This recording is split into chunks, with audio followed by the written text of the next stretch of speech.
자, 오늘 여러분들과 함께 읽은 사무엘상 2장 18절에서 21절까지의 말씀을 통해서 홈리와 비느하스 그리고 사무엘 이러한 제목으로 은혜를 나누고자 합니다. 제가 지난 사무엘상 첫 번째 강의 시간에 여러분들께 부탁한 내용이 있습니다. 뭐였었죠? 강해가 시작되기 그 한 주간 동안 준비하면서 어떻게 하라고요? 매주 한 장씩 읽어와라. 그러니까 지난주에는 우리가 첫 번째 그 강해 1장이 열리는 그러한 시간이었기 때문에 여러분들이 뭐 읽을 또 제가 또 이렇게 광고한 시간도 없고 그래서 읽지 못했을 거라고 생각합니다. 그런데 이번 주부터는 제가 사무엘상 2장을 미리 읽어오십시오라고 말씀을 드렸어요. 어떻습니까? 읽어오셨습니까? 읽어보셨어요? 안 읽으셨어요? 자, 우리 사무엘상 2장을 좀 미리 읽어봐야 그 스토리가 어느 정도 여러분들 머릿속에, 여러분들의 생각 속에 자리가 잡히게 되더라는 것입니다. 자, 오늘까지 읽지 못했다면 다음 주에 올 때는 3장을 꼭 읽어오시기를 바랍니다. 예, 우리 한번 리마인드 해봅시다. 지난 사무엘상 1장의 내용은 어떤 내용이었죠? 있고 없고라고 하는 병치 구조를 통해서 하나님이 그 심정이 어떠한 것인가를 우리에게 나타내 주셨다라는 거예요. 그 심정을 누구와 통하게 됐죠? 한나라는 마음이 슬픈 한 여인과 하나님의 마음이 그 심정이 통하는 역사가 있었다라는 것입니다. 그 있고 없고의 병치 구조의 내용이 뭐였냐면 엘가나에게 두 아내가 있었는데 한나와 브닌나가 있었다라는 거예요. 한나는 본처고 브닌나는 첩이었어요. 근데 그 시대에 제사장이 뭐 오늘날로 얘기하면 목사가 아내가 둘인데도 아무도 그것에 대해서 시비를 걸거나 잘못됐다고 이야기하는 것을 볼 수가 없던 그런 시대였다. 그러니까 결국 뭐예요? 그 시대가 영적으로 무너진 시대였다라는 것을 우리는 그 내용 한 가지를 통해서도 우리는 알 수 있다라는 것입니다. 이때 그 브닌나, 어떻게 보면 태의 열매가 없어야 될 브닌나에게는 자식이 있고 정말 태의 열매가 열려야 될 본처인 한나에게는 자식이 없고, 그리고 여호와 앞에 제사장으로 흠리와 비느하스가 있고, 그리고 그 다음에 없고가 나와야 되는데 내용이 있다고 했어요? 없다고 그랬어요? 없더라. 그럼 전체적인 내용을 살펴볼 때 결국 뭐였습니까?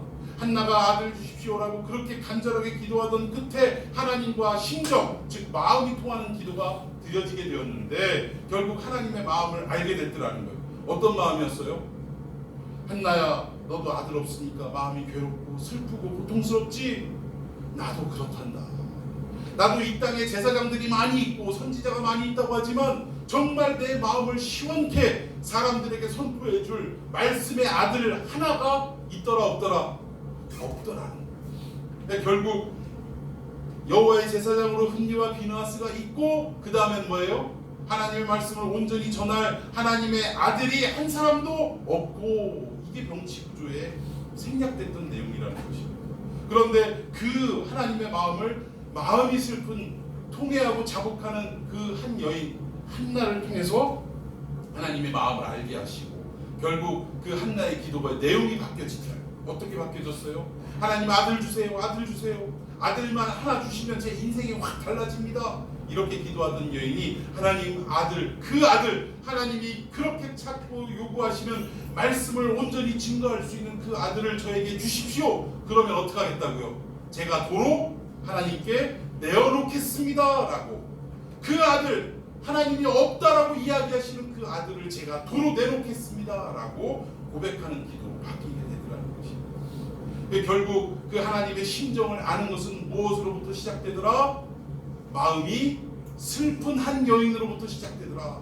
그래서 결국 핵심의 내용은 뭐였냐? 오늘 이 시대에 우리들이 정말 하나님의 말씀을 온전히 증거하지 못하고 정말 교회가 교회답지 못하고 성도가 성도답지 못하는 이 현실 속에서 하나님의 뜻을 온전히 깨닫고 그 뜻을 온전히 세상을 향하여 증거하고 선포할 수 있는 그 아들을 우리가 만들어내기 위해서 어떻게 해야 된다? 우리 먼저 마음이 슬픈 자가 되어야 된다. 하나님 앞에 통회하고 자복하고 기도할 수 있는 그런 사람이 되어야 한다라는 것을 지난주에 말씀을 드렸습니다. 오늘 그래서 결국 어떻게 됐습니까? 하나님께서 한나의 기도를 들어주신 줄로 믿습니다. 그래서 낳은 아들이 누구예요? 우리가 읽는 지금 사무엘상 기록자인 사무엘인 줄로 믿습니다. 결국 사무엘이라는 이름의 뜻이 여호와께서 들으셨다. 한나의 기도를 들으셨다 그 얘기예요. 우리의 기도를 들으시고 이 시대에 무너져가는 이 교회를 바로 세울 수 있는 하나님의 사람들을 우리 교회로 보내주실 줄로 믿습니다. 우리 교회에도 진정한 사무엘이 탄생이 되어야 된다. 그 사무엘들이 바로 여러분들이 되기를 예수님의 이름으로 축원해 드리겠습니다. 그러니까 오늘 이 장에 들어와서 앞부분은, 전반부는 아들을 낳은 이 한나가 드디어 하나님 앞에 찬송을 드리고 하나님께 영광을 돌리는 그 노랫말로 가득 차 있습니다.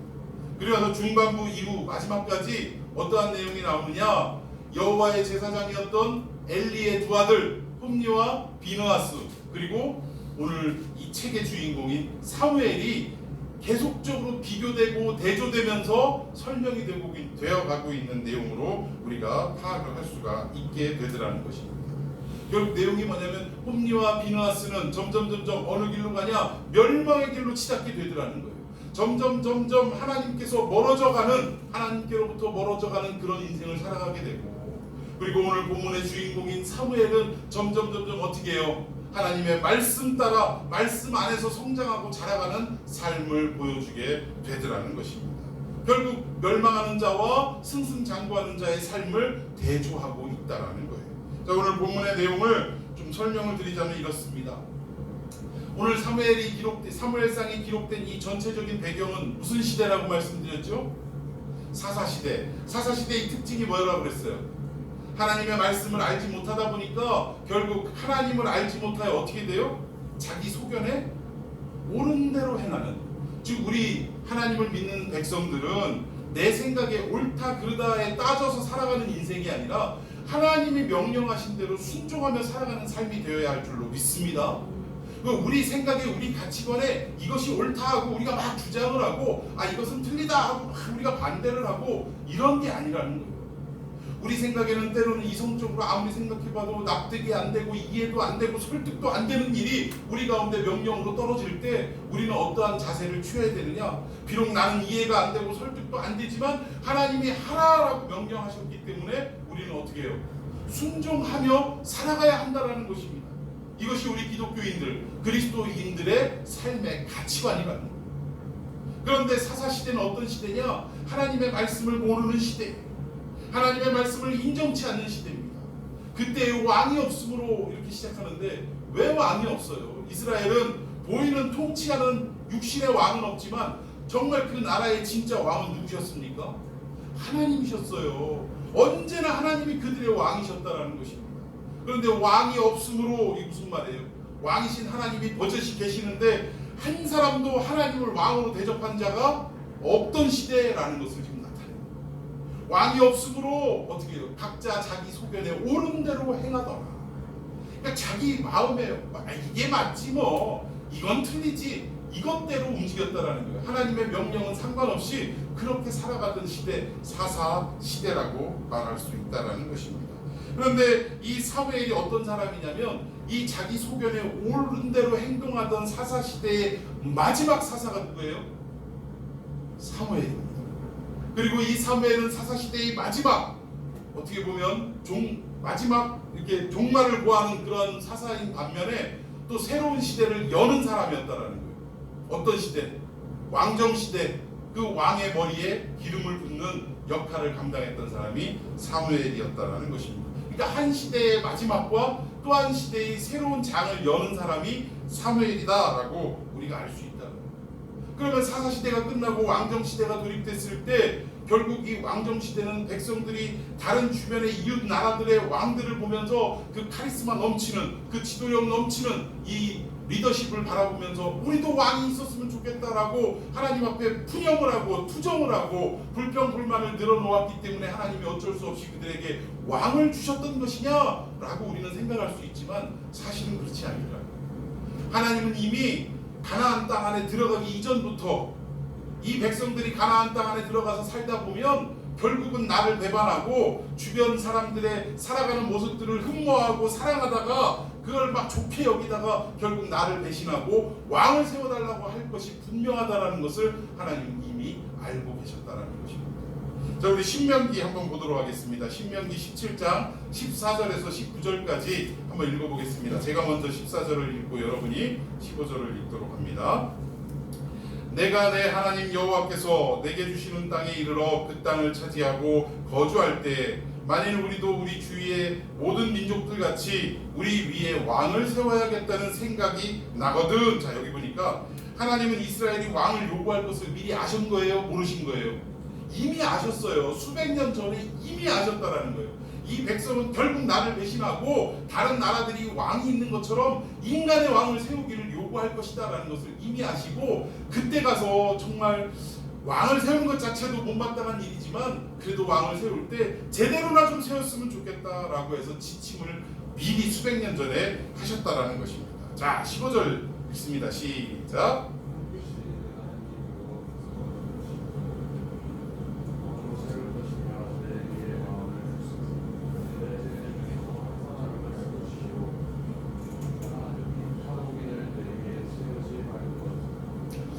제가 있습니다. 그는 병마를 많이 두지 말 것이요 병마를 많이 얻으려고 그 백성을 애굽으로 돌아가게 하지 말 것이니 이는 여호와께서 너희에게 이르시기를 너희가 이후에는 그 길로 다시 돌아가지 말 것이라 하셨음이며. 17절. 그의 아내를 많이 두어 그의 마음을 욕하게 하지 말 것이며 자기를 위하여 아멘. 여기 보니까 하나님은 훗날 이스라엘 백성들이 왕을 요구할 것을 이미 아셨다라는 거예요. 주변국들의 왕정제도에 눈이 띄어지고 매력을 느끼고 우리도 좀 그랬으면 좋겠다. 우리는 왜 보이는 왕이 없고 맨날 보이지 않는 하나님이 왕이라고 하느냐. 그래서 다른 나라들이 그 왕이 맨 앞에 나가서 전진 앞으로 막 이러는 카리스마 있는 모습들을 보고 흠모하기 시작했다라는 거예요. 근데 이거를 뻔히 아시는 하나님이 세 가지 반드시 왕을 뽑을 때 너희들이 금해야 한다라는 것을 미리 말씀해 주셨던 것입니다. 첫 번째, 뭐를 많이 두지 말래요? 병마를 많이 두지 말래요. 병마. 그러니까 병마가 뭡니까? 쉽게 얘기해서 말 타고 싸우는 이 말을 많이 두지 말고 또 말 타고 싸우는 그 전사들도 많이 두지 말라, 그 얘기예요. 우리 가끔 고대 영화를 보면 이 전차를 타고 말이 한 몇 마리가 앞에 끌고 뒤에 이렇게 뭐 전차에 딱 타가지고 뭐 활도 쏘고 창도 던지고 이러는 모습 보셨죠? 뭐 글래디에이터 같은 데 보면 그런 게 나오잖아요. 그러니까 이게 그때 당시에는 오늘날의 무엇과도 비슷하냐면 장갑차나 뭐 탱크와 같은 역할을 하는 아주 어떻게 보면 아주 강력한 무기 중에 하나였다라는 것이죠. 근데 병마를 많이 두지 말라라고 하는 것은 무슨 의도냐? 여러분 생각해 보세요. 우리에게 전쟁 물자가 많다고 생각해 봅시다. 그럼 우리가 우리를 대적하는 원수들, 외적들에 대해서 어떤 마음을 갖고 있냐면, 그래 너희들 한번 올라와 봐. 우리 탱크도 있고 비행기도 있고 항공모함도 있고 뭐가 걱정이요? 끄떡 없어. 여기에 뭐가 빠졌죠 지금? 하나님을 의지하는 마음이 빠지게 되더라고요. 우리에게 육신적인 것들, 세상적인 것들로 가득 차고 준비가 되어지면 하나님을 의지하는 마음이 그만큼 줄어들게 되더라는 것입니다. 여러분, 우리 물질도 마찬가지예요. 우리 주머니 안이, 호주머니가 좀 비어있어야 이 비어있는 호주머니를 채워달라고 하나님 앞에 간절히 매달리고 이 경제적인 어려움에서 벗어나게 해주십시오 하고 눈물과 콧물을 흘리며 하나님 앞에 호소하게 되지, 내 주머니가 빵빵하게 되면, 내 지갑이 두툼하게 되면 어떻게 돼요? 돈 갖고 걱정할 일이 없으니까 하나님 앞에 기도할 일이 점점 줄어들게 되더라는 거예요. 여러분 가끔 보면 뭐 우리 성도들은 그런 분이 없어서 다행입니다만 이제 대부분 규모가 있는 교회들이나 이런 데서 보면 그렇다라는 거예요. 어느 날 갑자기 나오지도 않던 성도가 새벽 예배에 나와갖고 눈물로 부르짖고 가고 그러더라고요. 매일같이 나와서. 그래서 어쩐 일로 새벽 예배 나오셨습니까? 하면은 목사님 사실은요 우리 집안에 또는 제가 하는 사업에 이러이러한 문제가 생겼어요. 그러니까 삶에 어떤 문제가 생기니까 굳이 새벽 예배 나오십시오라고 말하지 않아도 새벽에 와서 막 부르짖게 되더라는 거예요, 하나님 앞에. 그런데 어느 날 갑자기 이분이 또 안 보이기 시작하더래요. 그래서 아니 한참 새벽 예배 잘 나오시더니 왜 안 나오세요? 그랬더니 그 문제가 해결됐는데 뭐하러 나가요? 라고 대답을 하더라는 거예요. 그러니까 우리 인간이 그렇습니다. 결국 병마를 많이 두지 말라라고 한 하나님의 의도는 뭐였느냐? 너희들이 한 나라를 세우고 그 나라에 왕을 세웠을 때 병마가 잔뜩하면 너희들이 나를 의지하겠느냐, 그 얘기예요. 그러니까 전적으로 하나님만을 의지하라라는 의도에서 너희들은 병마를 많이 두지 마라. 전쟁 물자 많이 갖고 있지 마라 라고 하나님이 말씀하셨다라는 것입니다. 그래서 이 말씀 따라서 가장 어떻게 보면 이스라엘 역사상 싸움을 잘했던 다윗 왕이라는 사람은 전쟁을 해서 포로를 획득하고 또 많은 노획물들을 얻었을 때 그 안에 말들이 굉장히 많이 있었을 거예요. 근데 이 말들을 얻어오면 어떻게 했어요? 그 말 발굽을 어떻게 했어요? 힘줄을, 우리로 말하면 아킬레스건을 다 베어버렸다. 그러니까 이건 전쟁에서는 쓸 수 없는 말이 되는 거예요. 써봐야 어떻게 농사 짓는 데나 또는 식용으로나 이렇게밖에 쓸 수 없는 그런 말로 바꿔버렸다는 것입니다. 그럼 다윗이 뭐 욕심이 없어서 그랬겠습니까? 그 훌륭한 말을 갖다가 왜 발목 힘줄을 끊어버렸느냐? 하나님만을 의지하기를 소원하는 마음이 가득했기 때문에. 행여나 내가 이 말들이 많고 전쟁 물자 많다고 해서 하나님을 덜 의지하게 될까봐 다윗은 믿음으로 그 말들의 힘줄을, 말 발굽의 힘줄을 다 끊어버리는 이러한 모습을 우리에게 보여주었다라는 것입니다. 하나님은 이런 다윗같이 살아가는 삶을 원하셨다라는 거예요. 자, 두 번째, 뭐를 많이 두지 말라라고 했느냐? 아내를 많이 두지 말래요. 17절에 보니까 그에게 아내를 많이 두어 그의 마음이 미혹되지 말게 할 것이며, 한 나라의 왕을 세울 때 그 사람은 반드시 아내를 많이 두지 말라. 자, 많이 두지 말라라니까 또 우리 또 사람들은 또 이렇게 생각해요. 그럼 적게 두면 괜찮아요? 한 2명, 3명 정도는 괜찮을까요? 라고 물어보는데, 하나님이 인간을 만드시고 가정이라는 공동체를 맨 처음 우리 인간에게 허락해 주셨을 때 그 원리는 뭐예요? 일부 일처제를 허락하셨다라는 거예요. 아담에게는 하와만을 허락하셨다라는 것입니다. 근데 자꾸 타락하고 나서 인간들이 이 타락의 속성으로 자꾸 여러 가지 죄를 범하게 되는데, 그 중에 하나가 뭐예요? 이 가정의 본래의 모습에서 자꾸 변질된 모습을 갖게 되더라고요. 아내를 막 힘이 있고 능력이 있는 이런 사람들은 고대 시대에는 여러 명을 두었다라는 거예요. 참 이런 어떤 인간의 어떤 모습들, 이런 것들을 우리가 보게 되는데, 왜 하나님이 왕은 아내를 많이 두지 말라라고 말씀하셨냐면, 결국 아내를 많이 둠으로 어떻게 보면 나라 전체가 갈라지게 되고 패망하게 된 이 왕이 누구였어요? 여러분들이 그토록 솔로몬과 같은 지혜 주십시오, 지혜 주십시오 할 때 그 왕인 솔로몬이었다고. 솔로몬이 아내가 몇이었어요? 몇 명입니까? 1000명에 1000명. 뭐 어떤 사람은 그러더라고요. 아이고 우리 백제 의자왕하고는 뭐 변줄 바가 아니네. 뭐 의자왕은 몇이라고 그래요?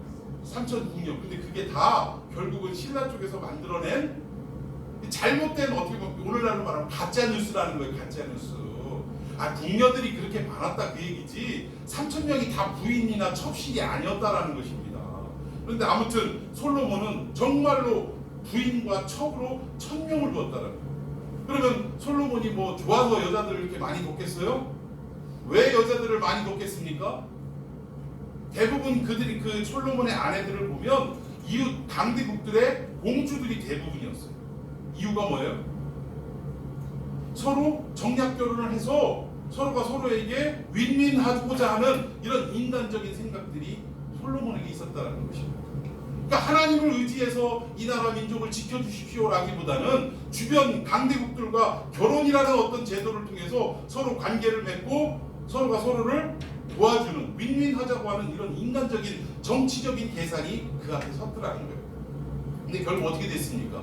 여자들이 이 솔로몬에게 시집을 오면서 어떤 현상이 나타났냐면, 그냥 자기들만 온 게 아니라 자기들이 그 나라에서 섬기고 있던 우상들도 같이 가지고 왔더라고요. 그래서 버젓이 하나님을 섬기는 성전 안에다가 자기들이 섬기는 신상도 같이 놓고, 그렇게 하다 보니까 유일신 하나님만을 믿고 살아가던 이 유대교가 점점 어떻게 돼요? 혼합주의로 빠져들게 되더라는 것입니다. 결국 이것으로 인해서 하나님의 진노를 사게 되고 나라가 두 쪽으로 나뉘어지게 될 뿐만 아니라 결국 어떻게 됐어요? 나누어진 이 두 나라가 결국 아수르와 바벨론에 의해 패망해버리는, 완전히 나라가 사라져버리는 이런 어떤 아픔들을 겪게 되더라는 것입니다. 자, 세 번째, 뭘 많이 두지 말라가 있느냐? 은금을 많이 두지 말라라고 17절에 자기를 위하여 은금을 많이 쌓지 말 것이니라 라고 분명히 말씀하고 있다는 것입니다. 여러분 여기 은금은 뭘 얘기하냐면 세상을 상징한다라는 것입니다. 결국 하나님의 백성이 살아가는 삶의 원리는 무엇이어야 되느냐? 오직 하나님이 경영하시고 통치하시고 하나님이 이끌어 주신다라는 것을 믿고 순종하며 살아가는 것이, 이것이 우리 기독교인들의 삶의 원리여야 된다라는 거예요. 그런데 결국 우리는 어떻게 하느냐? 자꾸 세상을 의지하게 되고 눈에 보이는 자극적인 것들을 신뢰하게 되더라는 것입니다. 그래서 하나님이 이 모든 것들을 아시기 때문에 세 가지를 반드시 금하셨다라는 거예요. 첫 번째 뭘 금하셨어요? 병마를 많이 두지 말라. 두 번째 아내를 많이 두지 말라. 그리고 마지막 세 번째 은금을 많이 두지 말라. 하나님이 이렇게 명령을 하셨다라는 것입니다. 그리고 이 세 가지를 금하기 위해서 적극적인 한 가지는 꼭 해야 된다라고 말씀해 주셨는데, 자 18절 19절 다 같이 읽습니다. 시작. 그가 왕위에 오르거든 이 사람 제사장 앞에서 크게 기록하여 평생에 자기 옆에 두고 읽고 그의 하나님 여호와 경외하기를 명령 이 율법의 모든 말과 이 규례를 지켜 행할 것이라. 아멘. 여기 보니까 결국 병마와 아내와 은금을 많이 두지 않기 위해서는 어떠한 삶을 살아가야 되느냐? 여기 보니까 율법서를 등사하라. 결국 뭐예요? 성경을 기록하고, 또 두 번째는 뭐예요? 그것을 평생에 자기 옆에 두고 읽으라 이 얘기예요. 그러니까 저는 여러분들도 늘 이렇게 필사하는 것도 중요하죠. 뭐 쓰는 것도 중요합니다만, 여러분들이 평생에 여러분들의 옆에 무엇을 두어야 되느냐?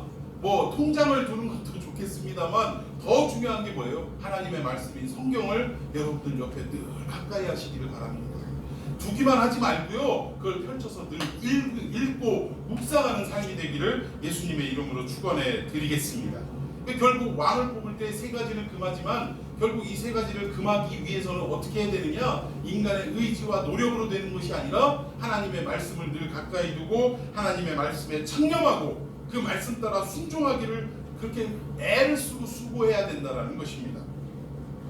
결국 하나님은 이스라엘 백성들이 왕을 요구해서 왕정시대가 열린 게 아니라 이미 수백 년 전부터 이미 이들이 하나님을 배반하고 인간의 왕을 뽑아달라고 할 것을 뻔히 아셨기 때문에 그때라도 제대로 된 왕을 좀 선출하라 라고 해서 이렇게 미리 말씀해 주셨다는 것입니다. 결국 왕정시대를 새롭게 열 이 3회를 통해서 그가 성장하는 과정, 그리고 오늘은 그에 반대되는 멸망하는 자의 자리에 있는 홈리와 비느하스의 삶을 비교하며 지금 설명하고 있는데, 자 이제 본문으로 돌아갑시다. 12절 다 같이 읽습니다. 시작. 엘리의 아들들은 행실이 나빠 여호와를 알지.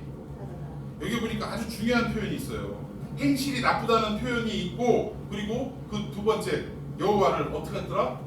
알지 못하더라는 거예요. 결국 엘리의 아들들이 행실이 나빠 여호와를 알지 못했다라고 했는데, 정말 이들이 어떤 행동을 했느냐, 이거 어떤 행실이 나빴냐 이거예요. 자 우리 13절 한번 보십시다. 시작.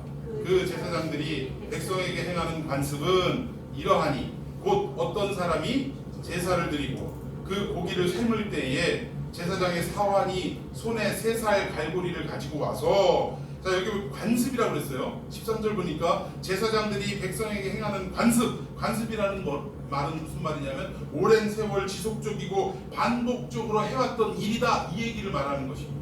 근데 오랜 세월 지속적이고 반복적으로 어떤 일을 해왔느냐? 하나님 앞에 제사를 드리는데 원래는 어떻게 해야 되느냐? 이 고기를 삶을 때 제사장의 사환이 그 삶은 고기 중에서 가장 좋은 것, 이것을 먼저 하나님 앞에 바쳐야 된다는 거예요. 자, 성경 계속 읽어보도록 합시다. 자, 14절 시작. 그것으로 냄비에나 솥에나 큰 솥에나 가마에 찔러놓고 갈고리에 걸려 나오는 것은 제사장이 자기 것으로 가지되, 여기서 문제가 생긴 거예요. 항상 하나님 앞에 먼저 좋은 것을 드리고 난 다음에 그 다음 제사장이 가져야 되는데, 제일 먼저 첫 번째로 걸려 나오는 것, 이거 사람이 뽑을 때 건질 때 좋은 거 먼저 건지겠어요? 나쁜 거 먼저 건지겠어요? 좋은 거 먼저 건지죠. 자기가 제일 좋은 걸 먼저 걸어가지고 자기들 먼저 배를 채우더라는 것입니다. 자 우리 15절 읽어봅시다. 시작. 사도들은 사람에게 이르기를 제사장에게 구워드릴 고기를 내라. 그가 내게 삶은 고기를 원하지 아니하고 날 것을 원하지. 자 여기 보니까 기름을 태우기도 전에 먼저 하나님께 기름을 태운다는데, 기름이 무슨 말이냐면 우리가 생각할 때 기름은 비계덩어리를 얘기하는 거라고 착각을 해요. 근데 성경에 나오는 이 기름은 이 고기 중에서 가장 맛있고 가장 참 어떻게 보면 영양가 높은 그 좋은 부위를 기름이라고 표현을 하는 거예요. 그러니까 하나님 앞에 제일 좋은 걸 먼저 드리고 이래야 되는데 사환이 와서 하는 말이 하나님 앞에 먼저 태우기도 전에 날 것을 하나님이 원하신다 이러면서 날고기를 먼저 가지가 버리더라는 거예요. 오늘날로 표현하면 좀 리얼하게 해볼까요? 여러분들이 교회에 오면 봉투에다가 헌금을 다 넣어서 여러분들의 신앙의 고백이 담겨져 있는 내용도 기록하기도 하고 정성 어린 마음으로 하나님 받으십시오라고 이렇게 정성 어린 마음으로 헌금을 드리는데 헌금 드리기도 전에 목사가 그 옆에 딱 있다가 집사님 잠깐만 헌금함에 돈 넣기 전에 이러면 하나님이 지금 당장 이 하나님 사업이라고 급하다고 하니까 봉투만 드리고 돈은 이리 빼서 나한테 먼저 줘요. 나 빨리 가서 얼른 갖다 줘야 돼. 지금 이 짓을 하고 있더라는 거예요. 이 짓을. 제가 아는 어떤 교회, 시골 교회인데 규모가 꽤 있습니다. 근데 그 교회 이제 그래도 무사히 은퇴를 하셔서 다행이긴 합니다만 이게 다행이라고 할지 뭐라고 할지는 모르겠어요. 교회가 새롭게 건축을 하는데 건축 헌금을 막 이렇게 막 성도들이 작정을 하고 할 거 아니에요. 근데 구역 예배를 드릴 때 그 교회 사모님한테 헌금을 한 몇백만 원을 이렇게 준비해가지고 요거 이렇게 봉투를 건네드렸다는 거 헌금 해달라고. 근데 그분도 좀 그냥 며칠 기다리다 주일날 와서 본인이 직접 했으면 좋았을 뻔했는데 그냥 급한 마음에 얼른 드리고 싶은 마음에 사모님 통해서 드렸는데 헌금 저 회계들 사이에서 개수된 게 없어요. 헌금이 올라온 게 없어. 어디 갔어요? 사모님이 싹 그냥 중간에 해버린 거예요. 나중에 문제가 되니까 막 무마시키느라고 아주 애를 쓰고 참 이런 일들을 대할 때마다 더군다나 가까이 있는 교회가 이런 일들을 일으켰다는 이야기를 들을 때마다 참 마음이 아프고 저도 목사로서 행여나 저도 이렇게 변질될까봐 얼굴이 화끈거리기도 하고 부끄럽기도 하고 이렇더라는 거예요. 근데 이때 당시에 사사시대인 이때 당시에도 하나님 앞에 드려야 될 이 재물을 갖다가 먼저 지들이 좋은 걸 먹으려고 아예 이제는 하나님이 기름을 태우지 않고 날 것으로 드시기를 원한다 이러면서 그냥 제일 좋은 것을 먼저 강탈하다시피 예배자들에게서 빼앗아 가더라는 것입니다. 참 기가 막힐 노릇이에요. 근데 그 모든 원인이 어디에 있었냐? 아까 읽었던 12절에 엘리의 아들들은 행실이 나쁜데 결국 이런 행실을 제사를 멸시하는 이런 행실을 했다라는 거예요. 근데 그 원인이 어디였더라고요? 12절에 여호와를 알지 못했기 때문에 이런 일들이 생겼다라는 것입니다. 사랑하는 성도 여러분, 오늘날 우리가 성경을 깊이 있게 알아야 되는 이유가 바로 여기 있다는 거예요. 하나님에 대해서 우리가 온전히 알지 못하고 대충 그냥 어디서 이렇게 귓등으로 듣고 어깨로 뭐 이렇게 보고 이런 것들로 신앙생활을 하다 보면 어느 순간인가 하나님이 원하시지도 않는 그릇된 방향, 잘못된 방향으로 우리가 오히려 이 제사를, 예배를 멸시하는 모습으로 나타나게 될 수도 있더라는 거예요. 저는 오늘 이 사무엘상을 통해서, 이 강해를 통해서 여러분들이 하나님에 대한 지식이 더욱더 깊어져 가고 넓어져 가므로 온전히 하나님이 받기를 원하시는 참된 예배자가 되시기를 예수님의 이름으로 축원해 드리겠습니다. 자, 이 두 아들들은 이것뿐만 아니에요. 어떤 모습들이 있었느냐? 22절 제가 먼저 읽습니다. 엘리가 매우 늙었더니 그의 아들들이 온 이스라엘에게 행한 모든 일과 회막문에서 수종드는 여인들과 동침하였음을 듣고, 이 기가 막힐 일이에요. 아버지 제사장 뒤를 이어서 제사장 노릇을 하는 두 아들 홈리와 비느하스가 어떤 일들을 했냐면 회막문에서 수종드는 여인들과 뭘 했다고요? 동침을 했다라는 거예요. 이게 말이 되는 일입니까? 자, 23절 읽어봅시다. 시작. 그때 이르되 너희가 어찌하여 이런 일을 하느냐? 내가 너희의 악행을 이 모든 백성에게서 듣노라. 24절 내 아들들아 그리하지 말라.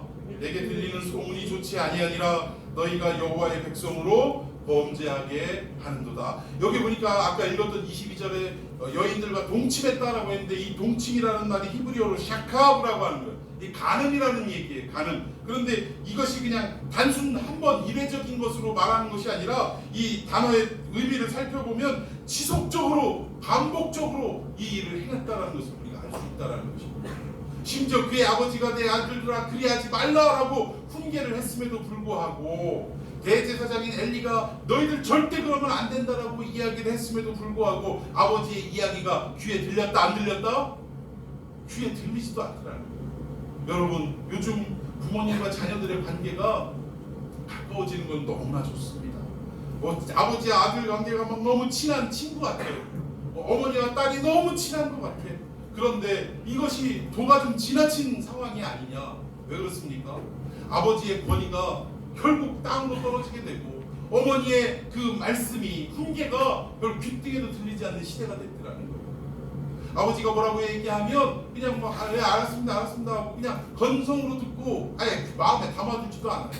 어머니가 뭐라고 하면 이렇게 잔소리를 하지? 뭐 이래가면서 이게 도대체 어머니를 향한 말인지 아니면 이거 친구도 아니고 어디 후배한테 하는 말인지 구분이 안 될 때가 있더라는 거예요.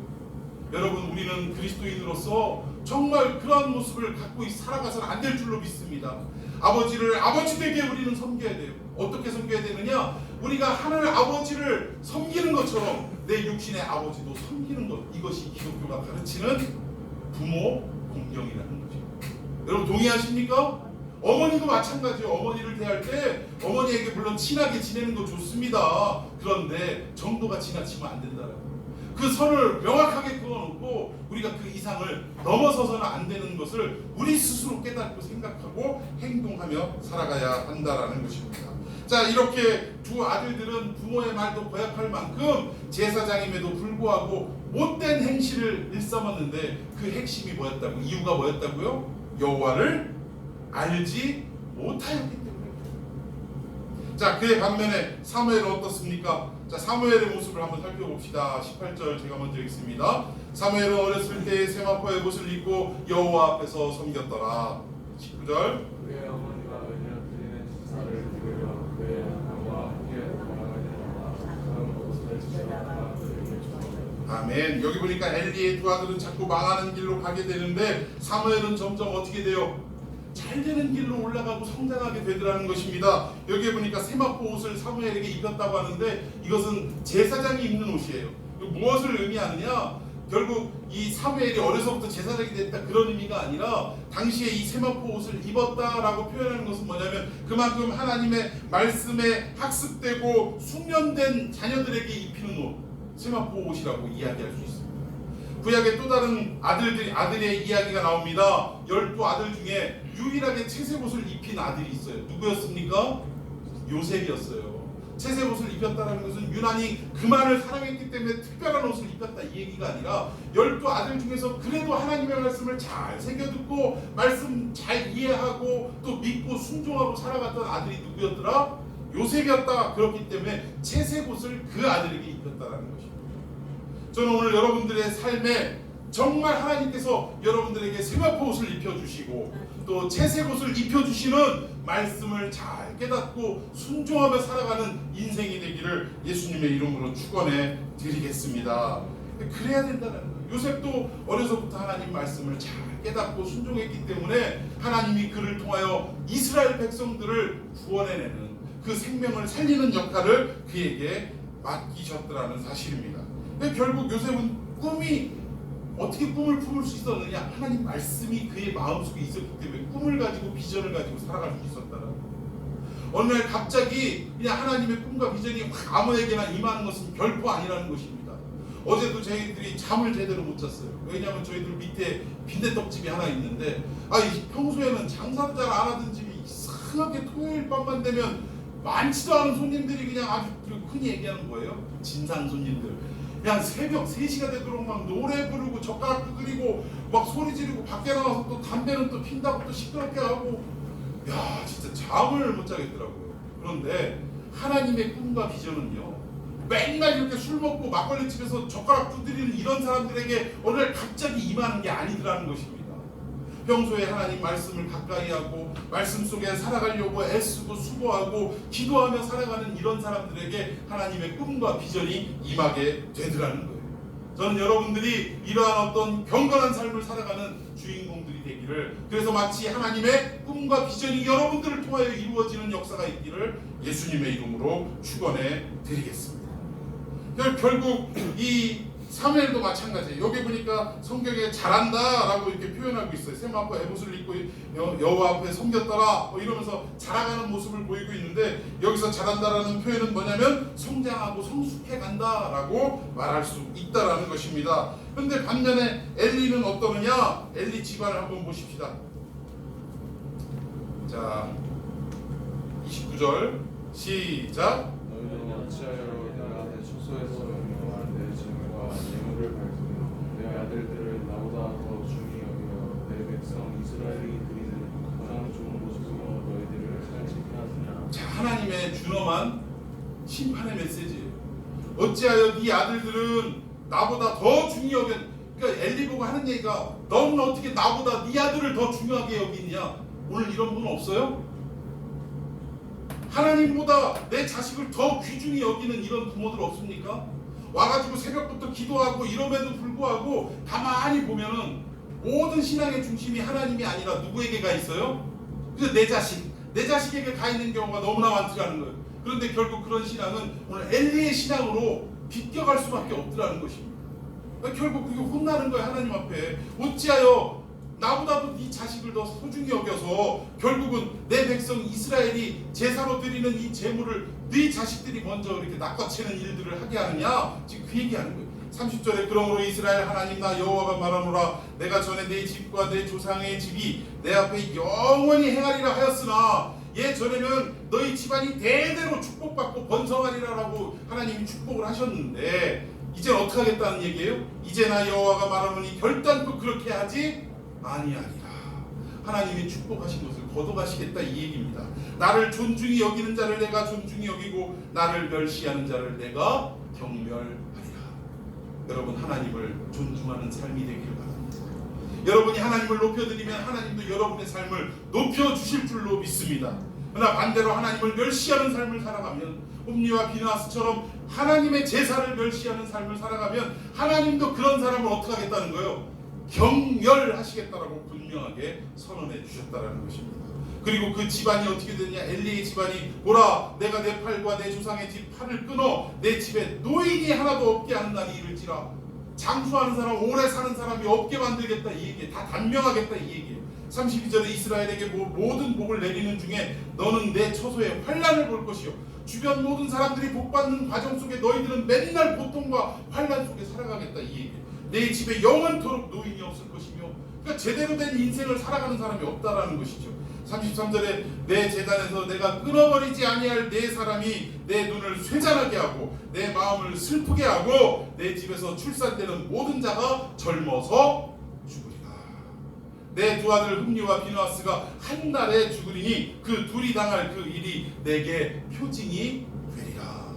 결국 이 모든 일들을 내가 너에게 하나하나 무엇으로 알 수 있느냐. 너 두 아들이 한 날 한시에 같이 죽어버리는 것이 내가 너희 집을 완전히 늙은이가 하나도 나타나지 않게끔 아주 집안을 몰락하게 만들겠다라는 표징이 될 것이다 라고 말씀하셨다라는 것입니다. 참 기가 막힌 거예요. 이에 반해서 오히려 이 사무엘은 어려서부터 세마포 옷을 입고 하나님 말씀을 깨닫고 그 말씀대로 살아가는 삶을 살아가는, 그러니까 성장해가고 성숙해가는 모습을 보이는데 엘리의 두 아들은 하나님의 말씀을 모르는 고로 이런 멸시와 멸망의 길로 치닫게 되더라는 것입니다. 자, 우리 35절 말씀 한번 봅시다. 시작. 내가 나를 위하여 충실한 제사장을 일으키리니 그 사람은 내 마음 내 뜻대로 행할 것이라. 내가 그를 위하여 견고한 집을 세우리니 그가 나의 기름 부음을 받은 자 앞에서 영구히 행하리라. 결국 엘리의 두 아들은 한날 한시의 전쟁 속에 죽게 됩니다. 결국 엘리의 두 아들이 죽었다는 거, 이들은 제사장인데 무엇을 말하느냐? 하나님 앞에 제사가 끊겼다라는 것을 영적으로 표현하고 있더라는 거예요. 그래서 결국 엘리의 두 아들이 결국 멸망의 어떤 그림자 속에 빠져들어가는 것을 성경은 표현하고 있더라는 것입니다.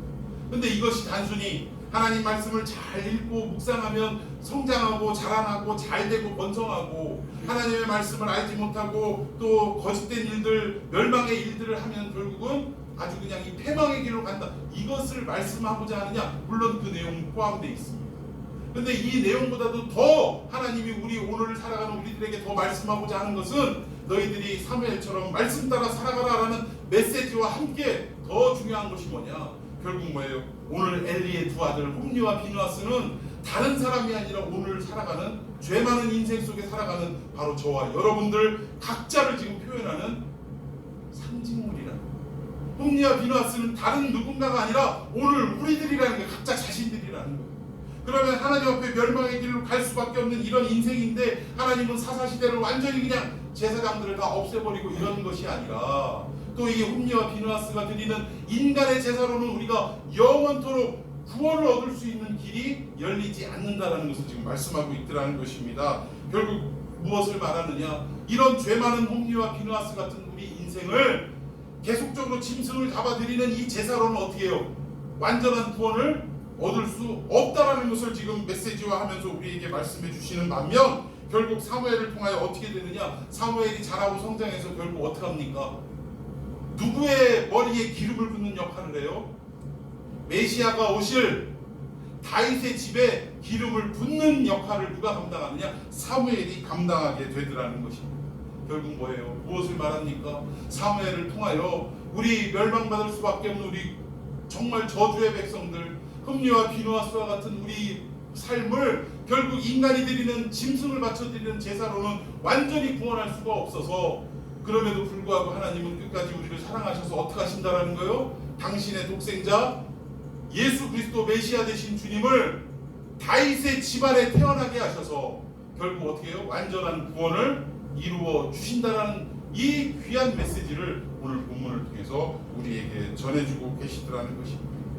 그러니까 결국 우리는 짐승의 어떤 고기를 바쳐서 드리는 이 제사로는 완전한 구원을 얻을 수 없기 때문에 결국 누구를 통한 제사가 완전한 제사가 되느냐? 예수 그리스도의 십자가의 희생을 통한 제사가 우리에게 완전한 제사가 되기 때문에 오늘 이 홈리와 비느하스의 잘못된 제사장들의 멸절하고 어떻게 보면 멸망해가는 이 모습을 통해 우리의 어떤 영원한 이 제사, 영원한 구원을 우리가 받을 수 없다라는 메시지와 함께 결국 우리의 영원한 구원, 진정한 구원은 누구를 통해 얻을 수 있다?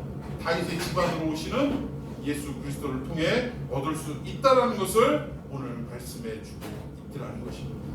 여러분, 우리는 아무리 노력하고 애를 써도 사실은 우리 스스로 선한 삶을 살아가고 하나님의 말씀대로 순종하는 삶을 살아가는 것은 불가능하다라는 거예요.